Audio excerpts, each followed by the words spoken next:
Standard Bank did not disappoint. They rushed to court to apply to repossess my car. In their particulars of claim, they had to attach the installment sale agreement that I had been begging for months. And 8-9 months after the purchase of the car, for the first time, I saw a copy of the installment sale agreement. And to my shock, it was a completely different document.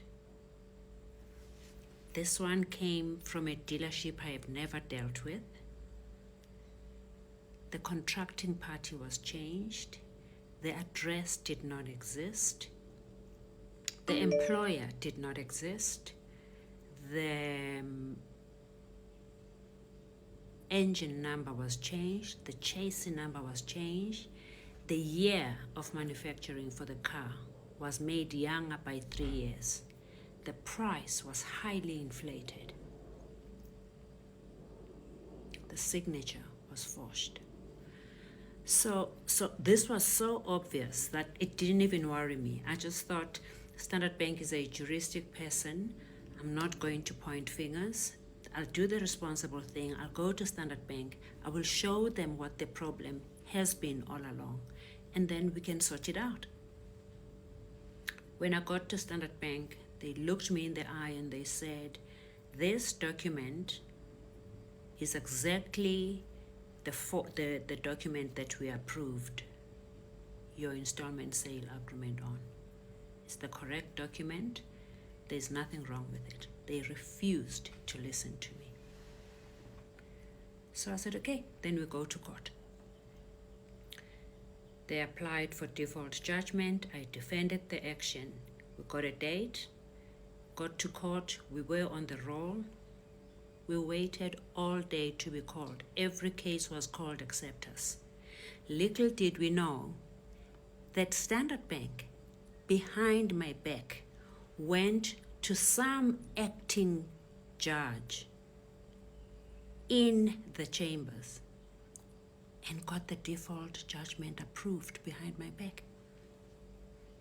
So I went home thinking my case is not called, and a few days later, I was going for a run in the morning.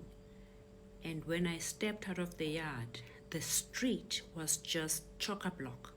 It was these cars that pull other cars. They had 2 of them. They had police, and there were just a number of people in the street and a sheriff.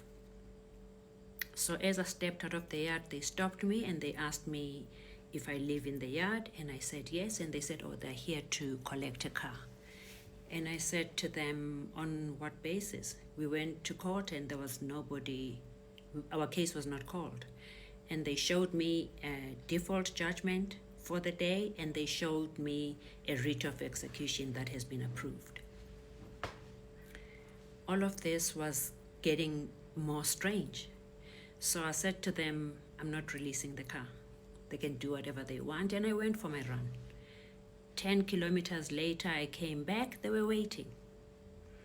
I go for my run at 5 a.m., so they must have arrived there much earlier, because when I came out, they had parked outside. They were drinking coffee from their flasks.